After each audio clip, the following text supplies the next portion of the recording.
Hello મિત્રો, તો કેમ છો તમે બધા? તો ફરીથી એક આપણા નવા મિની વ્લોગમાં તમારા બધાનું સ્વાગત છે. મિત્રો, આજે આપણે આવ્યા હતા રાયમાં આંટો મારવા, અને આ જો અમારી રાય છે. તમને કેવી લાગે છે તે જરૂરથી કહેજો. મિત્રો, રાયના તો વખાણ જ કંઈક અલગ થાય. આ જો રાયની કેટલી શીંગો આવી ગઈ છે. મિત્રો, આ રાયનો ઉપયોગ શાક વઘારવામાં થાય છે. અને હા મિત્રો, આપણે ભૂલે ચૂકે એક ફૂલડું તોડી લીધું. આપણને રાય કાંઈ કહેશે તો નહીં ને?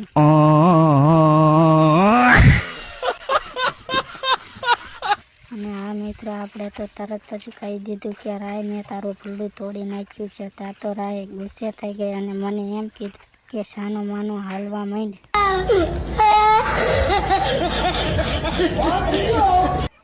મિત્રો, રાયના ફૂલડા તો બહુ મસ્ત લાગે છે. મેં તો ફેરવ્યા કર્યા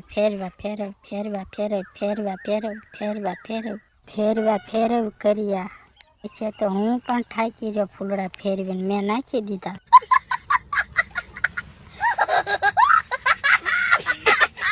મિત્રો, રાયનું તેલ પણ નીકળે છે, પણ આ તેલનો ઉપયોગ શેમાં કરવાનો હોય છે તે મને નથી ખબર. એટલે તમે નાની અમથી એક કમેન્ટ કરી નાખજો. તો મિત્રો, તમને અમારો મિની વ્લોગ કેવો લાગ્યો તે જરૂરથી કહેજો. હવે જુઓ અમારી રાય.